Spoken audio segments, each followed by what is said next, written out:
Hello, and welcome to Stories from the View, a podcast from the Pleasant View Senior Center in East Longmeadow, Massachusetts. On this podcast, we invite East Longmeadow residents to tell us stories about their lives and events. And today's guest, we have a very special one. It's Emily Constantino, and she is I guess you've been director now for a while, so maybe we don't have to say new. I still feel new. Okay, all right. She feels new, so she's the new director here at the Pleasant View Senior Center. And here is your host. It's Mary Jenowyn Kaplan.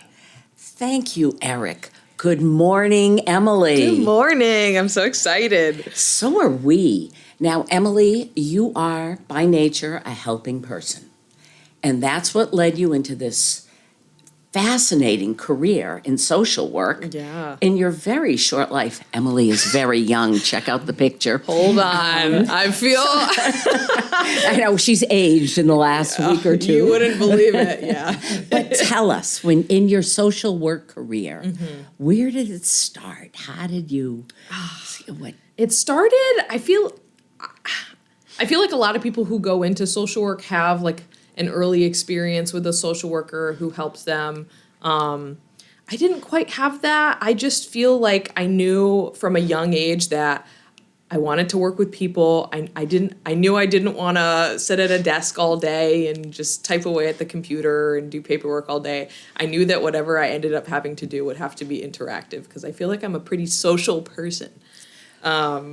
My elementary school teachers would echo that based on how often Emily talks in class. Emily talks in class. My mom will attest to that. But I ended up in social work during my undergrad. I knew I wanted to work with people, and I initially thought my career would go the direction of working with kids. My first job I ever had was working as a camp counselor, and I also worked at a daycare for my my hometown's parks and rec, which is a great job. Highly recommend to any high school or college students. I was out in the sun all day, every day. Got a great tan. I worked with all my best friends. But I loved working with kiddos, and I looked to my mom, who's a special education para-professional. She's been doing that for my whole life. My older sister is a teacher. She works with children. So I kind of thought that was the direction my life would go. I thought I'd work for maybe Child Protective Services or be a school social worker. But as I kind of began my journey as a student, I realized, and I think this is something a lot of people don't realize, social work is such a broad degree. So it kind of made me realize, like, oh, maybe that's not all I can do. There's a lot of things I could possibly do. A lot of social workers go private practice route and do, one-on-one counseling and therapy. So I was happy to know that there was a lot of options for me. I never ever thought the direction my career has gone would happen though. My kind of entrance into the field of social work happened in 2020 during the pandemic. Nice. For a social person. Right, yeah. right. Can't interact with anyone. Oh, it was great. I was about to enter my senior year of undergrad, which is when you start like your field placement as a student. You have to do like a year-long field placement. You have to collect 400 hours. It's like a part-time job, essentially. You have to have contact hours with clients. And you have like a dedicated class to discussing, what you do in your internships. It's like a part-time job, and it's a good first step into like your career. So initially, before the pandemic had started, my plan was to intern with a youth services agency because I thought I wanted to work with kiddos. Unfortunately, actually pretty fortunately, I'm glad that this has all happened. The pandemic made it so I couldn't complete that internship, and I found out like a week before school started. I was pretty blindsided by it. My to-be supervisor had contacted me, and she was like, "Hey, like, I'm sorry to spring this on you so last minute, but we don't have a place for you here because of the pandemic. We're all working from home, and we have no plans to go back in person. So I'm sorry, but you need to find a new placement." In a week. By the way. And you have to start collecting your hours like as soon as school starts. So I was a bit frantic. I had a really great teacher though in my program who I talked to her on the phone, and she spent weeks and weeks and what felt like a long time searching and searching for a placement for me. And just in enough time, she called me one day and she was like, well, I found a placement. How do you feel about working for a police department? And I tried really hard to not like start crying and to not say no immediately, because I was like, what are you talking about? I had no idea what I would even be doing. Police social work was not a thing in Connecticut. It was a thing in other parts of the country, but in 2020, it was not a thing. And I wanted to work with kids. I wanted to work at a school. So I told her, I was like, you know what? They might not even want me. I'll do like an interview with them. I'll see if they even want me as a student, and we'll go from there. And she was like, okay, well, I already told them you do it, so I need you to show up tomorrow. I need you to show up tomorrow morning at the police department. So luckily it was the police department in the same city that my school was in. So I kind of knew And the is area. this still Connecticut? Or This is Connecticut. Okay. This is Willimantic, so Eastern. going to say, sounds like Willimantic. Oh yeah, Eastern Connecticut, Yeah. which is just an interesting part of Connecticut. Connecticut has so many different like personalities throughout the whole state, yeah. and Eastern Connecticut has a lot of personality. So I remember standing in the lobby of that police department that next morning and looking around, feeling so nervous and saying, this is the first time I've ever been in a police department in my entire life, and now I'm going to work here. So I sat down with the chief that day, and he explained to me how, so this is 2020, so everyone think back to 2020 and what was going on in the world. There was a lot happening aside from the pandemic. And in Connecticut at the time, legislation had just released House Bill 6004, which was the Police Accountability and Transparency Bill. And it mandated a lot of changes for municipal police departments, one of them being like mandatory body cameras on all of our officers. And another mandate in the bill was all municipal police departments have to start considering the feasibility of partnering with mental health professionals to kind of alter how they respond to calls for mental health crises, substance use crises, like social service need types of calls. And the chief looked at me and he's like, honestly, this is brand new for us. We're not entirely sure what your job's gonna look like, but we do know that we get a lot of calls for service that no one's committing any crimes. They just kind of need help. They need guidance, because the social service system can be kind of tricky to navigate, especially if you're alone and you don't have like an advocate. So I started from there. The year went by so fast. I did ride-alongs with officers. I did night shifts. I did midnight shifts. I was on call, and I would go out with officers and I would respond to calls for service having to do with mental health. And I saw a lot. And it taught me real life, like how to be a social worker experience. So Can you give us one, for instance, without breaking confidentiality or making me cry? without making me cry, that's funny. Well, a lot of the people that I worked with specifically were people who had sort of unmet mental health issues and were isolated. So it was all ages. I worked with kids, adults, elderly people. And one that sticks out to me, that a lady that I think about every single day, is one of the first, there's so many to choose from. You can see me just going through my mind. One of the first patients that I started working with like consistently, we got a call from probably a family member, I want to say, someone who didn't live locally, who just had some concerns about her well-being. And we just went to do like a simple well-being check, which was something that we did very, very often, just to check to see if the person had any thoughts of harming themselves, harming anyone else, if they needed someone, if they needed to go to the hospital. And to spare the details, I spent like 2 hours there with that lady, like sitting on the floor of her living room with her and just like kind of listening to her and what she was going through. And I worked with her like the entire 5 years that I worked in that job. And we would go to get coffee sometimes if she was having a good day, and we would have the bad days where we would get more well-being checks to go check on her because someone called in with a concern for her well-being. So she was someone that I think about every single day, and I hope she's doing well. And that's the thing about being a social worker is you don't forget about the people you work with. And, you know, I feel like a lot of us sort of feel like, oh, I wish I could keep in touch with that person. But there is like a level of that professionalism that you have to, you know, keep boundaries. So I think about her all the time. And yeah, she was one of the people that when I left the job, when I decided that I was going to leave and I had to go through all my clients and let them know, like, I'm not going to be here anymore. Here's your resources that you can go to for when I leave. She was probably one of the hardest people for me to tell that news to. And, but she kind of affirmed to me that that job, as frustrating as it was, as challenging as it was, did make some sort of impact on her life. So I think about her all the time. Oh, Yeah. it's a bittersweet story. It's bittersweet. It was a tough job. It's tough to see oppression. It's tough to see people struggling. It's tough to feel like your hands are tied in certain situations.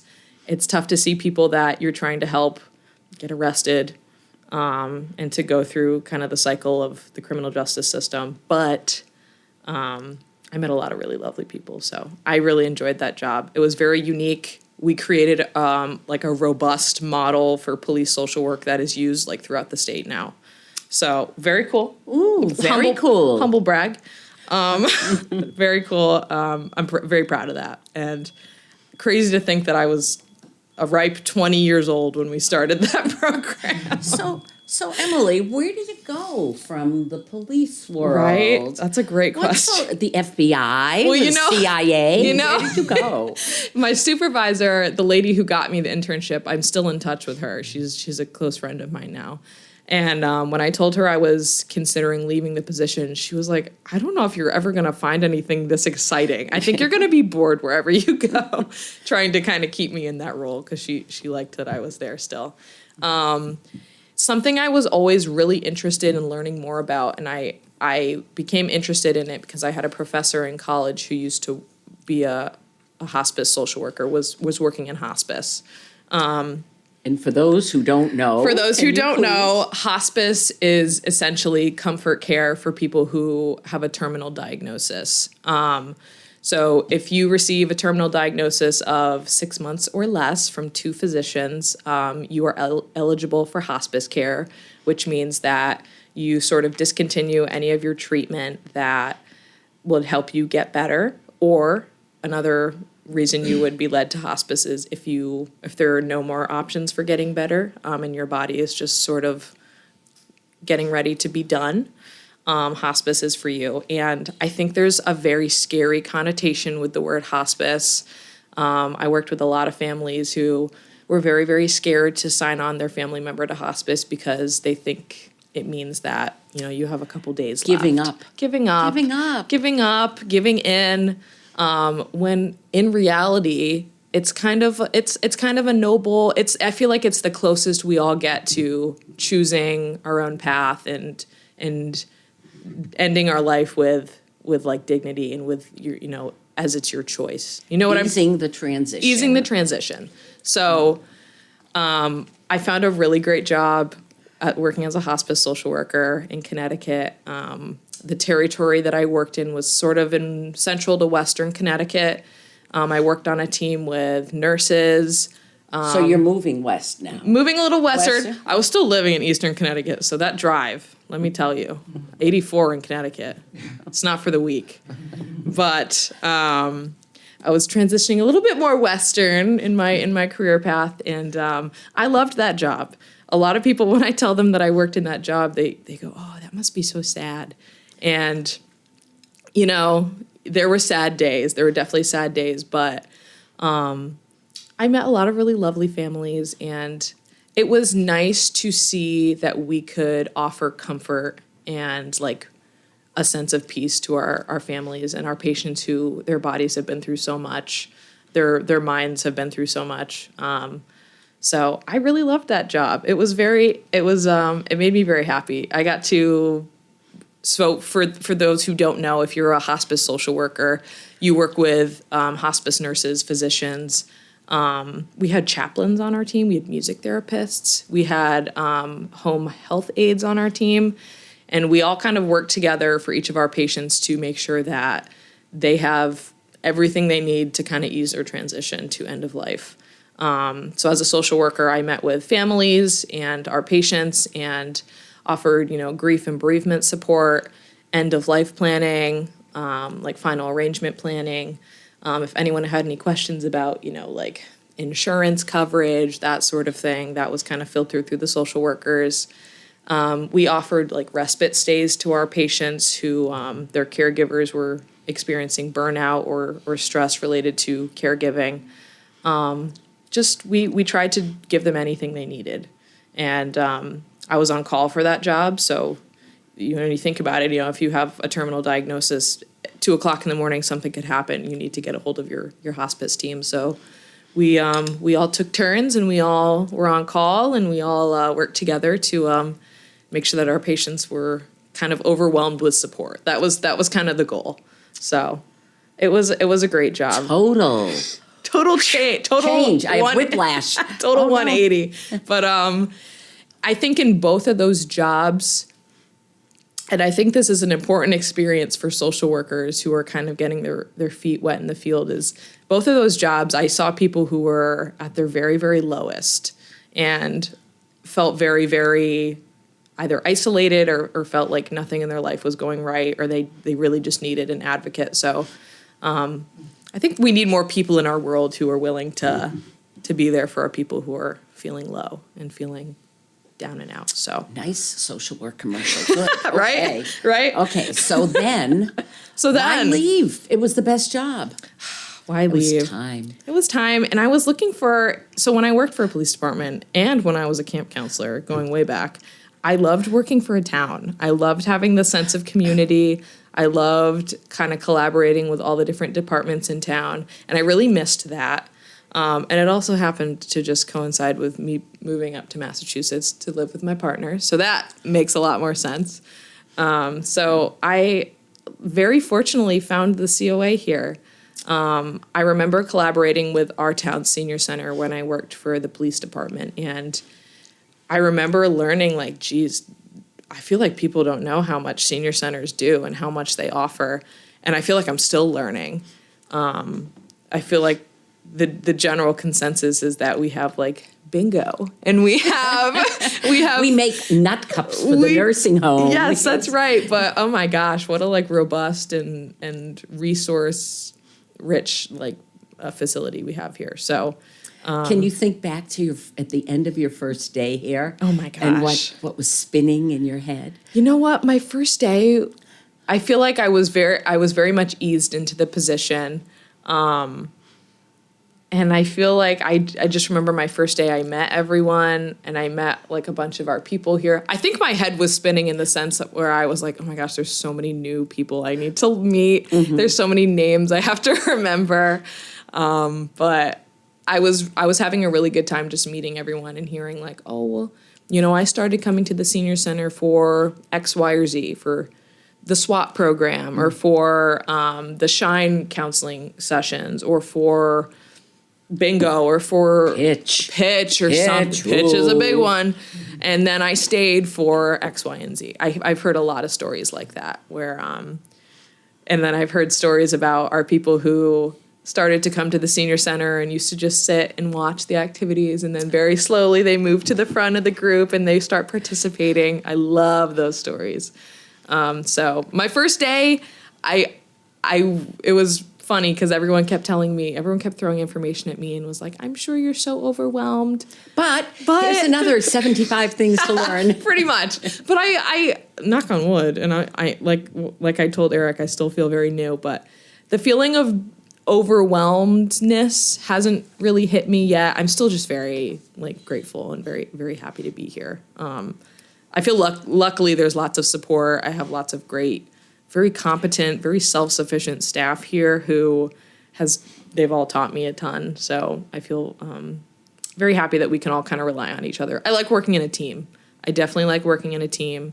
I like that we can all kind of work together and to accomplish a goal. So it's been great, Mary. I'm very happy. Dived into a organized, a well-oiled stream here, machine, and I'm just moving trudging along. Yeah, no, and every with day, a good group of people around you. great group of people, great group of staff, amazing group of volunteers. We have our friends here, the friends group. We have the board here. We have just a bunch of great people here.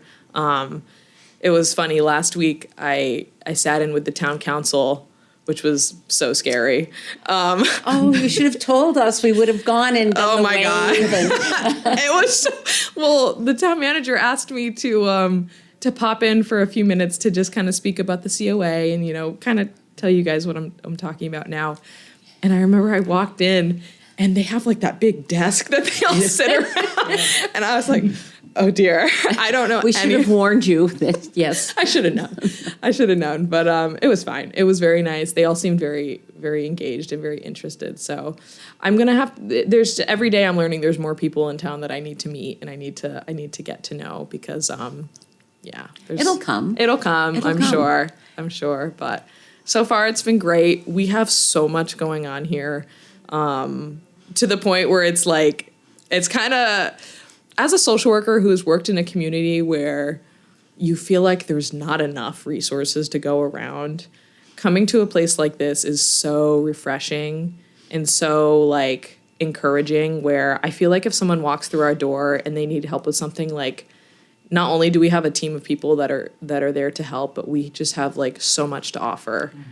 We have so much to offer, and that is very refreshing. But anyone who's listening who works in the helping profession, if you've worked in a community where it's kind of isolated and there's not a lot of services, like it makes a world of a difference working somewhere like this. Just our transportation services alone, my goodness. Tri-Town Trolley. Shout out. What a great talk team. Talk a little bit about that, because yes, even though you see the trolleys through the Tri-Towns. Yes. So the What's Tri-Town, the scoop on the Tri-Town Trolley, facilitated by yours true, not myself, but East Longmeadow.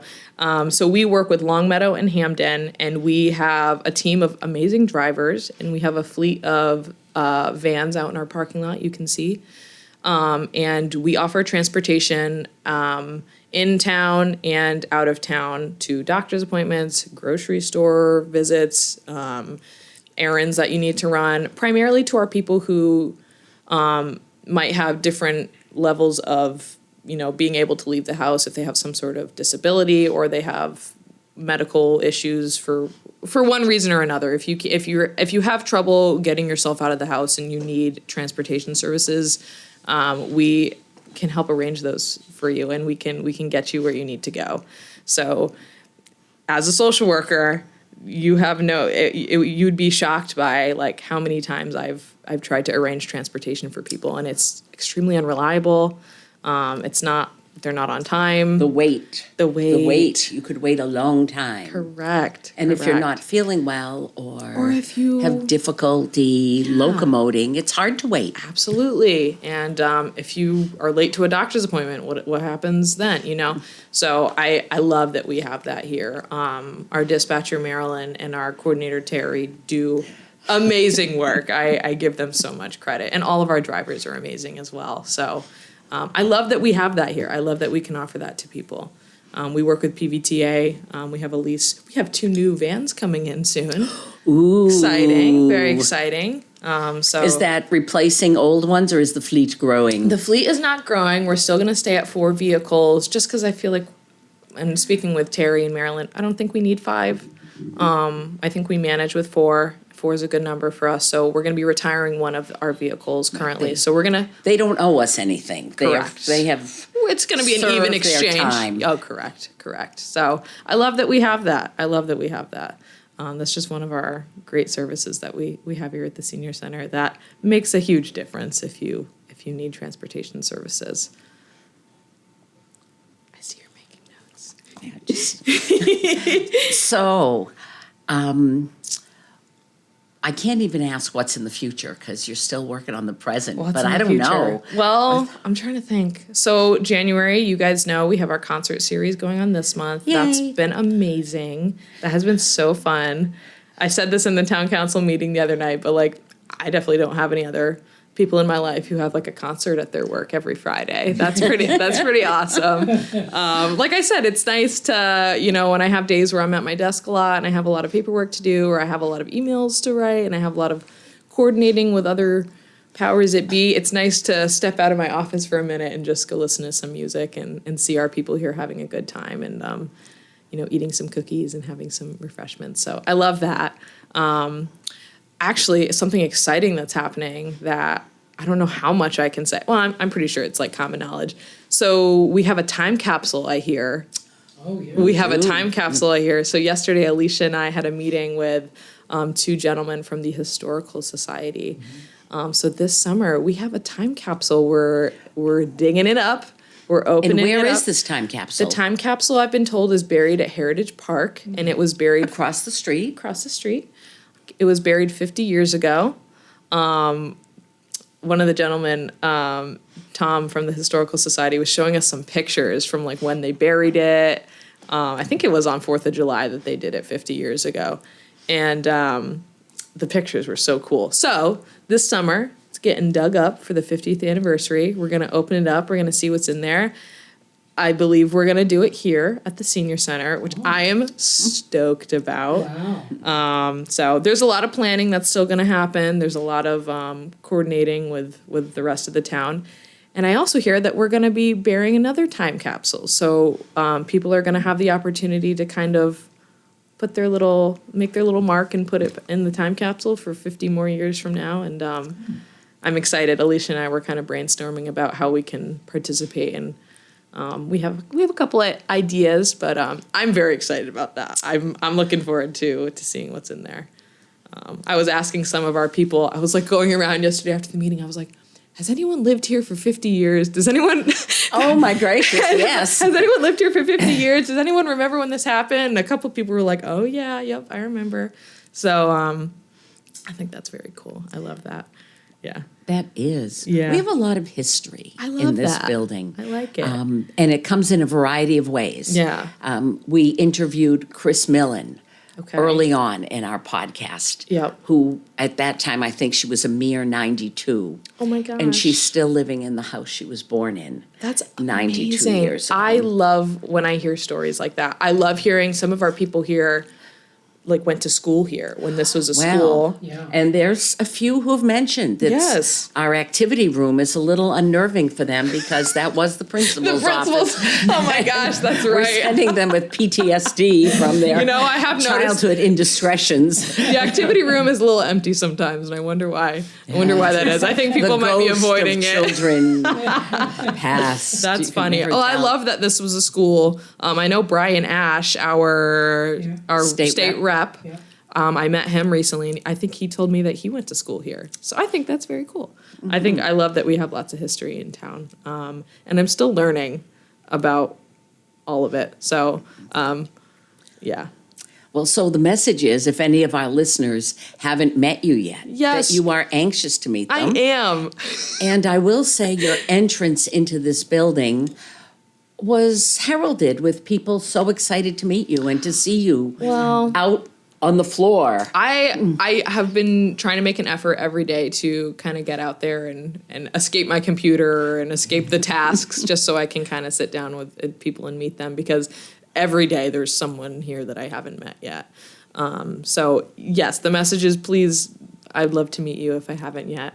Yeah, I'm so excited for the future. I So think. would you say that your door is open? The door is Whenever open. I see, the door is open. I try to so keep it open. people can knock. I And, might keep it cracked when I'm eating my lunch. But it's usually open. It's usually open. Yeah, no, I'm always happy for people to come in and say hi. There was a really sweet lady I met yesterday who someone in the office was telling me that she's been coming in somewhat frequently to meet me because she heard I was a Connecticut person, and she was like, I live in Connecticut as well. And apparently every time that she's been coming to try to meet me, I haven't been in my office, or I've been like at the town hall or something. So I finally got to meet her yesterday, which is very sweet. But Which is something else about senior centers, is Yeah. that even though you may go to the senior center in your town. Right. Where it's federal so funded. You diverse. can go, we can cross lines and Yeah, I love go to hearing- programs in other places. And Yeah.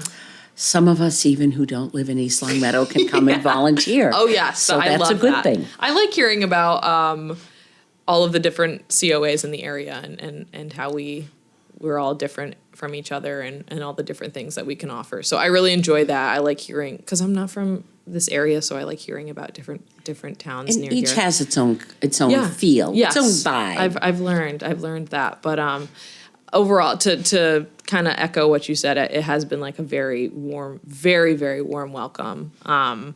The senior center has been without a director since April, I hear. So it's so funny how many people will say to me like, "Oh, geez, I hope you stay. I hope you stay," which I do plan on staying. I really like it here. So everyone's been very, very warm and welcoming. So, yeah. I So appreciate that. we have a call to action that folks can come and meet you. Yes, please. Is there anything else while we have the listening ear of those in the world? What Well- else do you need? I don't think I need anything. I would love to meet whoever is willing to stop by. I would like for everyone to be safe this weekend. We're getting lots of snow. Be on the lookout for if the senior center is closed. Well, I don't know when this is going to get posted, so it might have already snowed by now. So be safe. There's ice out there. Yeah, please come meet me. And if you are listening and you don't know what's going on at your local senior center, or you've never been to the East Long Meadow Senior Center, please come by. There's lots of fun things happening every day. I'm excited for the spring because I hear we have like picnics and outdoor activities that happen. Bocce resumes. Bocce. I need to get into bocce because I don't know anything about bocce. Something I've learned in my time being here is that I need to learn how to play pitch. I need to learn how to play pool. And I need to learn how to play bocce. And I feel like once I've conquered all three of those tasks, then I will truly be like, I will belong. But that's my call to action. I would love to meet anyone. And maybe that's a good word to others that Yeah. this is brain fitness, this is physical fitness, gosh, this it's is everything. a way we can, as we age, can kind of keep the brain cells working and the muscles Absolutely. moving. That shows, I mean, you can find studies upon studies that show that, you know, keeping your mind active and staying social and staying involved in things is so good for you long term, so good for your mental health, for your physical health. And something that I want to put out to my generation is that I think we're losing. I was talking to our deputy town manager, Rebecca Lisi, recently, who has been lovely and super welcoming and very helpful. We were kind of talking about how, as you know, time goes on, you know, the younger generation, they don't join as much. There's not many clubs anymore. There's, you know, if you were to look to like the Rotary Club, like the age diversity is probably not quite there. Skewed a little higher than in and the past. I would love to change that. I would love to, like, for my generation to get back into, you know, partaking in community activities, in community planning, and being involved in, you know, what's going on in your town. So I will say, I think from the department head meetings that I've attended and from who I've met at town hall, I feel like we have quite a few department heads who are on the younger side in my generation, which is exciting. So I like that. I like to see that people my age are still, you know, wanting to get involved and seeing the importance in like community interactions and community involvement. So I encourage people my age to get involved as well. I think it's good for you. I think it helps connect you and make you feel, you know, gives you a sense of purpose. So I like that. I like that we have a lot of that here. So, yeah. And it is fun because we do have younger people come and do workshops. Right. We even have grandkids show up I with love that. grandparents. It's so funny. I'll be in my office and I'll like hear a baby crying and I'm like, is that real? And then I go out and there is a baby out there and it's real. So, yeah. This is a place of life. Yes, This and I is a love place that. of activity Everyone is and welcome. fun. Everyone is welcome as long as you're nice to each other. You don't have to like each other, but you do have to be nice. That's my rule. Absolutely. So- That's actually one of my retirement goals. Yeah. Nice, have fun with nice people. Yeah, absolutely. And that's what we do here. That's what we do here. Great. Yeah. Emily, thank you so much for coming today. Thank Did we you. miss anything? Do you have anything else? I don't know. She's very well prepared. I she have has some notes. I think we Oh, covered gosh, yeah. everything. I'm looking at just our annual report here. I was gonna pop in a couple statistics about what we've done this year, but overall, I'll end it with this: the COA is so vibrant. There's so much going on here. In 2025, we welcomed over 500 new members. Okay, we served over 1,000 people. Our event sign-ins, we had over 32,000 event sign-ins. So there's a lot of good stuff going on here. If you're ever curious, please come by. We're a good team. We're a good group, and we'll welcome you no matter what. So Yay. Yeah. Very nice. Okay, thank you, Emily, for being here today. We really appreciate seeing. And of course, like Emily is saying, she's here all the time, so you can stop by. The Stories from the View podcast were available on the LCAT 01028 channel on YouTube, and we're also on Spotify. If you have a story that you'd like to share on the program, well, guess what? Contact Pleasant View Senior Center Director Emily Constantino by stopping by here at the Pleasant View Senior Center. Or you can call Emily, and is your phone number 525-5436? yes, sir. Okay, that's good. Or you can send Emily an email. Oh boy, what's the email, Emily? Well, it's a long last name. I'll give it to you if you'd like. Sure. Constantino, it's only a couple syllables, but there's quite a few letters. So it's emily.constantino@eastlongmeadowma.gov. Very good. Thank you so much for listening, and we'll see you next time on Stories from the View.